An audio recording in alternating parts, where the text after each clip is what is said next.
Welcome to Bulls and Reds Advent Calendar. Let's see what's behind today's door. Ho, ho, ho. 24th of December. It's Christmas Eve. Now, for everyone in the world who doesn't get any presents tonight, but gets them tomorrow morning on Christmas Day, and then has to bugger off on the day after that, on Boxing Day, to all the shops to discover that everything that they bought is half price. Have a Merry Christmas. In Germany or in Europe, it's Christmas Eve and the kids love it, and hopefully you got all the Christmas presents ready. So, our last door. Thank you for listening so far. Richard, it's the 24th. Door 24. What is behind that door today? Well, Santa Claus brings us a little shout out and a dedication of respect and some kind of love to our gaffer, coach, manager, whatever you call him, Marco Rose. Marco. Well, Marco. The guy, he's one of us. He's from Leipzig. You know, we maybe said it once or twice, but to make it clear, this guy is really born and raised in the city of Leipzig. Born in 1976 and then started playing football at SC Rotation Leipzig, and it's quite near where we are living. It's in the Delitzscher Straße. Mm-hmm. So I can take a smooth walk for about like 15 minutes and I'm there and can take a little look on those old pitches where he started playing football. And then he joined the Erste FC Lok 1987 and played there through all the youth teams, and then later in the second Bundesliga and Regionalliga, what was the third league back in those days in the late 90s, for the VfB Leipzig. And with 24 years old, he was obviously good enough to go professional. And then he joined Hannover 96, in the year of 2000, and Hannover 96 was a strong team back in those days. And he finished first in the second Hannover season, 2001-2002. And so he gets promoted, but transferred on loan at first to Mainz 05. And that's what he's famous for, his stint in Mainz alongside with Jürgen Klopp. And they will reunite, from the 1st of January. So gonna take a look to that a little bit more in January. But now back to Marco. And he had a most successful time when he was with Mainz. And he was part of the back-to-back Mainz wild years in the second Bundesliga. So, Mainz 05 finished 4th place 3 times in a row. So the first time he wasn't part of the Mainz squad in 2002, when Mainz was 1 point shy of the third-ranked Bochum and had their fate in their own hands on the last match day when they lost to Union Berlin.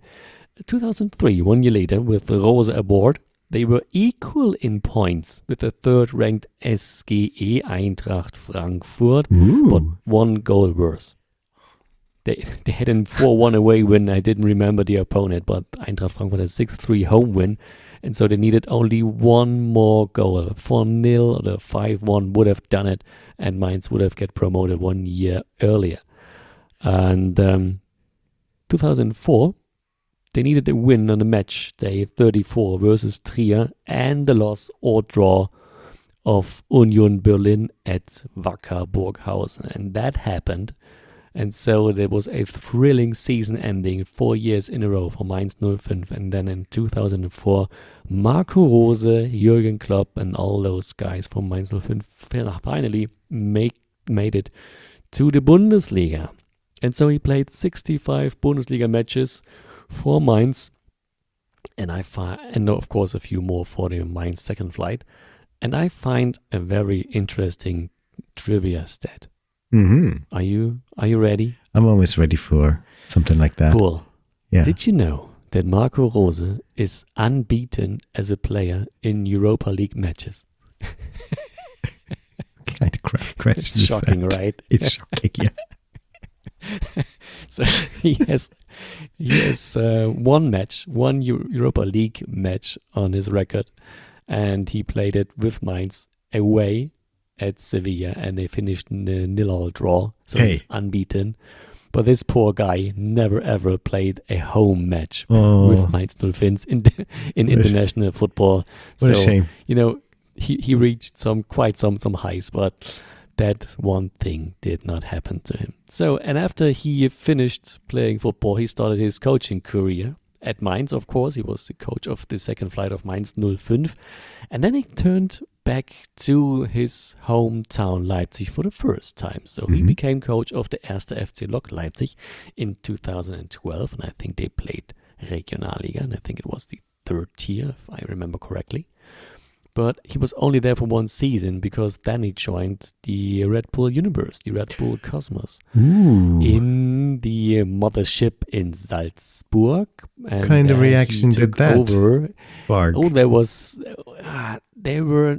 I think it's fair to say they were not happy in Probstheide, and in part of Leipzig, where the Lok is at home. They were quite upset. Set up something else. They were quite upset, of course. But Marco did his way. So he joined Red Bull Salzburg. You can say Red Bull meant Salzburg. And of course, he took over the under 16, and then later the under 18, and then the under 21. And with the under 21, he won the Youth League. I think it was 2017, I think. And after he took the win of the Youth League, he took over the first squad of Red Bull Salzburg from 2017 to 19, and then he joined the Bundesliga. He did win some titles with trophies with Red Bull Salzburg, didn't he? I think, three championships in a row, maybe some cup winnings. I didn't check that yet, but of course he did win something, because if you don't win something, you won't stay coach for 3 seasons in Salzburg. That's clear. Yeah. After that, he joined Mönchengladbach, had quite a successful time. Later than 2021 to Dortmund was some kind of misunderstanding. So that was strange, because he finished as runner-up. I think they crashed out of the international or Champions League quite early, and didn't go as far as they should have, and even in the cup they weren't going far as well. But nevertheless, he qualified for Champions League again in his first season and finished runner-up. Okay, never really challenged for the title. So that was really surprising that he was fired. He was let go. I remember that. Yeah. Me too. But on the other hand side, it was lucky for us that he was available in September 2022 when he joined us. And well, he is the coach with the most matches coached for RB Leipzig. And in general, I think this is a cool story, and you could make a movie out of it. So this boy, born and raised in Leipzig, played for 2 clubs of Leipzig, then turned pro, went to west of Germany, had some nice seasons, had success, returned to Leipzig, was like, okay, if I want to become a great coach, I need some other kind of input. So I have to leave my hometown once again just to return one day. And I think it's a cool story. And although we were a little bit of unsatisfied with the most recent results and the performance of our lads, and I by myself blamed the coach for that. But in general, I think we can be happy with him. And as I said, he's the only coach with more than 100 games coached for RBL, 109 to be precise. But interestingly, he is not the coach who is the longest days or longest time on the sideline, because this is still Mr. Alexander Zorniger. He was coach for 953 days. And Marco Rose is it now for 880. I have to calculate because we're not recording on this December 24th, 887. Okay. if I'm correct. So by the mid to late of April, if he's still there, he could be the record holder in this category as well. and hopefully he will gain so many points more than we are having at the moment. And I wish him all the best. And I would like to say thank you, Marco, for your effort. And well, maybe this huge pressure and this hard situation you're now in could be a spark for a further development. You as a person and as a coach, and maybe this will lead to something more beautiful and more successful once all of our important lads will return in early of 2025. So once again, thank you, Marco. Very well said. I must admit as well, it makes a difference if you have a coach with a background like this, somebody who's really linked and tied to the city and also wants to be part of the city.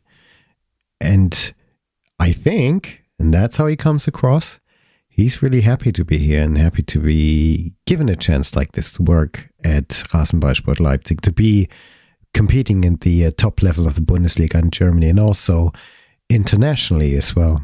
So I just hope as well that this run continues. Nothing lasts forever, and he knows that himself as well. There'll be other chances, other ways, and things that will happen. But may it continue for a considerable amount of time and build on the foundation success we have had so far. So Marco Rose, vielen Dank. Thank you very much and all the best. And to everyone else, well, this has been our last tour of our Advent calendar. We wish you a peaceful Christmas, very happy Christmas with whoever you are. Spread some love and happiness. Be grateful what you've got. And we also wish you, as Richard said at some point, einen guten Rutsch.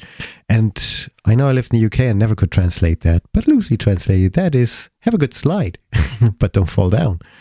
So we just wish you a grand start to a beautiful new year. And we hope to be back again in 2025. And hopefully you'll be listening to us then as well. From all of us, Merry Christmas, Happy New Year.